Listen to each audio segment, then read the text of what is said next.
আমরা প্রাথমিকভাবে খুবই এটা বলা যায় যে যে আইডিয়া সেই আইডিয়ার তুলনায় খুব ছোট পরিসরে শুরু করেছি। ৮,৮৫০ জনকে প্রশিক্ষণ দেওয়া হবে। মোট প্রকল্প ব্যয় ধরা হয়েছে ২৭ কোটি টাকা এবং এই প্রকল্প ২ বছর ৬ মাস সময়ের মধ্যে বাস্তবায়ন হবে। আপনারা জানেন যে এই ধরনের প্রশিক্ষণের জন্য যেহেতু আমাদের আলাদা করে ইনফ্রাস্ট্রাকচার নেই, বিকেএসপির যে আঞ্চলিক প্রশিক্ষণ কেন্দ্রগুলো আছে এবং বিকেএসপির এই যে সাভারের প্রশিক্ষণ কেন্দ্র, এই সবগুলোতে মিলিয়ে ৭টা জায়গায় মোট এই প্রশিক্ষণ ধাপে ধাপে আগামী ২ বছর ৬ মাস বাস্তবায়নকালে বাস্তবায়িত হবে।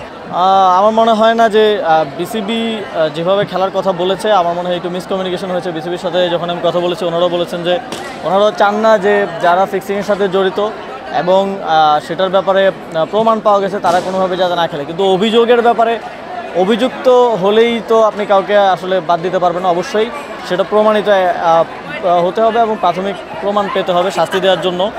তো বিসিবি এ বিষয়ে অবশ্যই ব্যবস্থা নেবে। যারা ফিক্সিংয়ের সাথে জড়িত ছিল, শুধু খেলোয়াড় না, আপনারা জানেন খেলোয়াড় ছাড়াও বাইরে থেকে অনেকে জড়িত থাকেন এবং সেই রিপোর্ট অনুযায়ী যথাযথ ব্যবস্থা গ্রহণ করা হবে। কোনো কিছুই তো আর আগের মতো হচ্ছে না।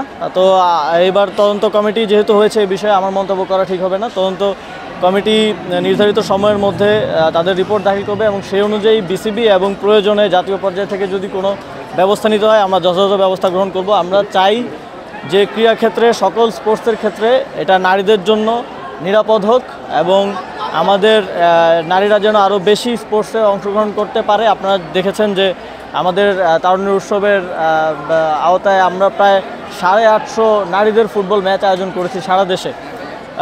এর থেকেই বোঝা যায় যে আমরা নারীদেরকে স্পোর্টসে আরও বেশি অন্তর্ভুক্ত করতে চাচ্ছি এবং তাদের জন্য ক্রীড়াক্ষেত্রকে আরও বেশি নিরাপদ করার জন্য আমরা সবসময় বদ্ধপরিকর থাকব।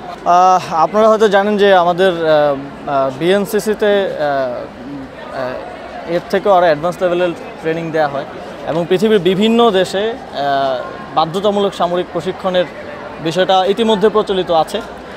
তো বাংলাদেশে এই একটা নির্দিষ্ট মহল থেকে অকারণেই কিছু গুজব ছড়ানো হয়েছে। আপনারা দেখেছেন যে যেই ট্রেনিংগুলো দেওয়া হবে সেটার একটা প্রদর্শনী কিন্তু আজকেই দেওয়া হবে এবং প্রথম যে 3টা প্রদর্শনী আপনারা দেখলেন, জুডো, কারাতে, তাইকোয়ান্ডো, সেটাও কিন্তু এই ট্রেনিংয়েরই একটা অংশ। এবং শুটিংয়ের প্রশিক্ষণটা দেওয়া হবে মূলত থিওরিটিক্যাল এবং প্র্যাকটিক্যাল ক্ষেত্রে এয়ার গান দিয়ে প্রশিক্ষণটা দেওয়া হবে।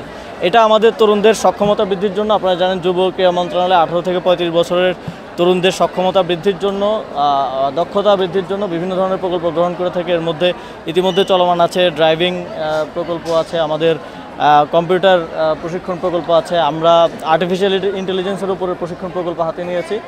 তো এই সক্ষমতা বৃদ্ধির প্রকল্পের একটা অংশ হিসেবেই আত্মরক্ষা প্রশিক্ষণ। আপনারা দেখেছেন যে মাঝে মধ্যেই বাংলাদেশে ধর্ষণের পরিমাণ বেড়ে যায় এবং আমাদের নারীদের নিরাপত্তার সংখ্যা আছে, সেই দিকটি বিবেচনায় রেখে এবং এর বাইরেও আমরা মনে করি যে পৃথিবীর যেই দেশগুলোতে বাধ্যতামূলক সামরিক প্রশিক্ষণের বিষয়টা আছে সেটা আরও অনেক অ্যাডভান্স লেভেল প্রশিক্ষণ। সামরিক প্রশিক্ষণের তুলনায় আমাদের এই প্রশিক্ষণটা আমি যদি মনে করি যে অনেক ধাপ, আসলে খুবই প্রাথমিক এবং মৌলিক প্রশিক্ষণ দেওয়া হবে।